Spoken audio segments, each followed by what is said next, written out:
నమస్తే, welcome to Mic TV morning show. Telugu దినపత్రికల్లో వచ్చిన ప్రధానమైన వార్తలు ఏమిటో చూద్దాం. ముందుగా ఆంధ్రజ్యోతిలో మొదటి పేజీలో ఇచ్చిన వార్త మెగా హీరో సాయి ధరమ్ తేజ్పై దాడి అనే వార్త ఉన్నది. డ్రింక్ బాటిల్ విసిరిన వైసీపీ మూకలు, త్రుట్లో తప్పించుకున్న హీరో తేజ్, పక్కనే ఉన్న యువకుడికి తీవ్ర గాయాలు, జనసేన టీడీపీ శ్రేణులతో వాగ్వాదం, ఏపీలోని తాటిపర్తి రోడ్డు షోలో తీవ్ర ఉద్రిక్తత అనే వార్త మొదటి పేజీలో ఇచ్చింది. ఈ మధ్యకాలంలో జనసేన బలంగా నిలబడేందుకు కోసమే ఏపీలో ప్రయత్నం చేస్తున్నది. మెగా కుటుంబానికి సంబంధించిన హీరోలు వారు అక్కడికి వెళ్ళి ప్రచారం చేస్తున్నారు. పవన్ కళ్యాణ్కు మొదటి నుంచి సాయి ధరమ్ తేజ్ వాళ్ళ మేనమామ పవన్ కళ్యాణ్ పైన విపరీతమైన ప్రేమ అభిమానం ఉంటుంది. ఆయన మొదటి నుంచి కూడా నాగబాబు ఫ్యామిలీ, చిరంజీవి ఫ్యామిలీ వీరందరూ పవన్ కళ్యాణ్కు మద్దతునిస్తున్నారు అన్ని రకాలుగా. ఈయన సాయి ధరమ్ తేజ్ అక్కడికి వెళ్ళిన సందర్భంలో దాడి జరిగిందని తెలుగు మీడియాలో ప్రధానంగా అన్ని పత్రికల్లోనూ వచ్చిన వార్త ఇది. ఏపీ ఎడిషన్కి సంబంధించి హైదరాబాద్ ఎడిషన్లో కూడా దాదాపు అన్ని పత్రికలు క్యారీ చేసినాయి. ఇక మరొక వార్త, మా మామ అంబటి నీచుడు నికృష్టుడు అని వారి అల్లుడు రాంబాబు అల్లుడు గౌతమ్ వీడియో వైరల్ అయిన ఒక వార్త ఉన్నది. వీటితో పాటుగా వామ్మో 47 దాటేసింది, జగిత్యాల జిల్లా వెల్గటూరులో 47.1 డిగ్రీల ఉష్ణోగ్రత పెరుగుదలకు సంబంధించిన వార్త మొదటి పేజీ హైలైట్ చేశారు. ఇక కాంగ్రెస్ 5 ఏళ్ళు ఉండదు, మళ్ళీ కాంగ్రెస్కు ఓటేసే దొంగలకు సర్ది కట్టినట్టే అని కేసీఆర్ ఎన్నికల ప్రచారంలో మాట్లాడిన ఒక అంశాన్ని ఆంధ్రజ్యోతి మొదటి పేజీలో తీసుకున్నది. ఇక సుడిగాలి మోటారు అనే వార్త, ఏ పార్టీ ఎట్లా హెలికాప్టర్ తిరుగుతున్నారు, గంటకు 4 నుంచి 6 లక్షల రూపాయల వరకు అద్దె, కాంగ్రెస్ బీజేపీ బీఆర్ఎస్ తిరుగుతూ వాటికి సంబంధించిన ఒక వార్త ఉన్నది.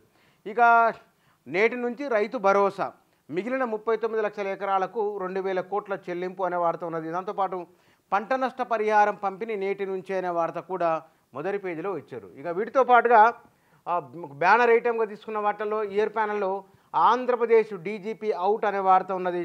ఎస్సీ ఎస్టీ బీసీలకు అదనపు రిజర్వేషన్లని అమిత్ షా వ్యాఖ్యలకు సంబంధించిన వార్త.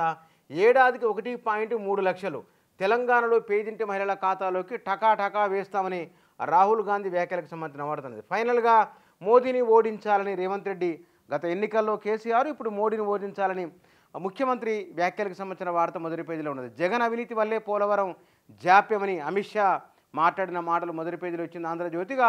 కుర్చీపోతుందని రేవంత్ భయమని బీజేపీ నాయకులు కిషన్ రెడ్డి చేసిన వ్యాఖ్యలకు సంబంధించిన వార్త మొదటి పేజీలో హైలైట్ చేసింది ఆంధ్రజ్యోతి. ఇక నమస్తే తెలంగాణలో ఇయర్ ప్యానల్ నుంచి కింది వరకు అంటే బ్యానర్ ఐటమ్గా తీసుకున్నది. 2,500 ఇచ్చేసినామని రాహుల్ అంటే ఎవరికన్నా వచ్చినాయా, రాహుల్ ఇచ్చిండట మీకు అందినాయా కేసీఆర్ సూటి ప్రశ్న అని ఇద్దరు నాయకుల ఉపన్యాసాలను తీసుకొని హైలైట్ చేసింది నమస్తే తెలంగాణ. ఇందులో చెరువుల పునరుద్ధరణలో తెలంగాణ బేష్ అనే వార్త, తెలంగాణలో RR ట్యాక్స్ అని అమిత్ షా వ్యాఖ్యలకు సంబంధించిన వార్త, 5 రోజులు వర్ష సూచన, రాష్ట్రంలో చల్లబడిన వాతావరణం వాడుతున్నదిగా, వరికి బోనస్ ఉరి, సాగును నియంత్రించేందుకు సర్కారు యోచన అని ఒక స్టోరీ ఉన్నది. ఇక దీంతో పాటుగా కార్యకర్తపై చేసుకున్న డీకే శివకుమార్ భుజంపై చేయవేసేందుకు చెంప చెల్లు అని ఒక వార్త ఉన్నది. ఓయిలో నీటి కొరత, కరెంటు కోత నిజమైన దానం నాగేందర్ చెప్పినట్టుగా ఒక వార్త ఉన్నది. నీట్ కటాఫ్ తగ్గే అవకాశం అనే వార్త, నీట్ పీజీలో సెక్షన్ టైం అనే వార్త ఉన్నది. వీటితో పాటు తెగుళ్లను విశ్లేషించే మొబైల్ యాప్ అనే వార్త కూడా మొదటి పేజీలో ఇచ్చింది నమస్తే తెలంగాణ. ఇక సాక్షిలో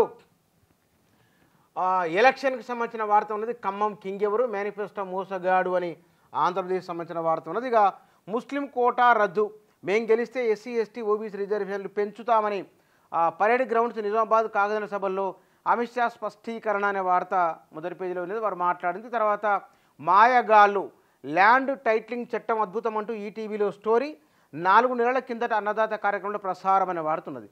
ఇక ట్రాక్టర్ అదుపు తప్పి కాలువలకు దూసుకెళ్లి 3 మహిళా కూలీల దుర్మరణం అనే వార్త ఉన్నది. అది డ్రైవరు సీటు స్ప్రింగ్ ఊడిపోవడంతో ప్రమాదం అనే వార్త ఉన్నది. ఇక రాహుల్ గాంధీ కాదు రాంగు గాంధీ, 6 గ్యారంటీలపై అబద్ధాలు అని హరీష్ రావు విమర్శకు సంబంధించిన ఒక వార్త ఉన్నది. బెయిలా రిమాండ్ కొనసాగింపు అనే వార్త ఉన్నది. ఢిల్లీ మద్యం విధానం కుంభకోణం కేసులో బీఆర్ఎస్ ఎమ్మెల్సీ కల్వకుంట్ల కవిత దాఖలు చేసుకున్న బెయిల్ పిటిషన్లపై సోమవారం తీర్పు రానుంది. ఈడీ సిబిఐ నమోదు చేసిన 2 కేసుల్లోనూ బెయిలుకు సంబంధించి ఢిల్లీ ప్రత్యేక కోర్టు న్యాయమూర్తి కావేరీ బవేజా తీర్పులు ఇవ్వనున్నారు అనే వార్త మొదటి పేజీలో హైలైట్ చేసింది నమస్తే తెలంగాణ. ఇక ఈనాడులో మొదటి పేజీలో అమిత్ షా రాహుల్ గాంధీ ఇద్దరికి సంబంధించిన వార్తలు ఉన్నాయి. రిజర్వేషన్లు రద్దు కావు అని అమిత్ షా అంటే భాజపా గెలిస్తే రిజర్వేషన్లు రద్దే, ఇది వారిది రాజ్యాంగాన్ని మార్చే సమూహం, ఆ కుట్రను తిప్పికొట్టేందుకే మా పోరాటమని కాంగ్రెస్ నాయకుల ఉపన్యాసాలు, బీజేపీ నాయకుల ఉపన్యాసాలు హైలైట్ చేసింది ఈనాడుగా. వీటితో పాటుగా ఏపీ డీజీపీపై వేటు అనే వార్త ఉన్నది మొదటి పేజీలో. వీటితో పాటు ఎన్నికల ప్రచారంలో పాత పథకాలు లేవు, కొత్త పథకాలు రావు అని కేసీఆర్ మాట్లాడిన మాటలను ఈనాడు పత్రిక హైలైట్ చేసింది. ఇక తెలుగు దినపత్రికల్లో వచ్చిన ప్రధానమైన వార్తలు ఇవి.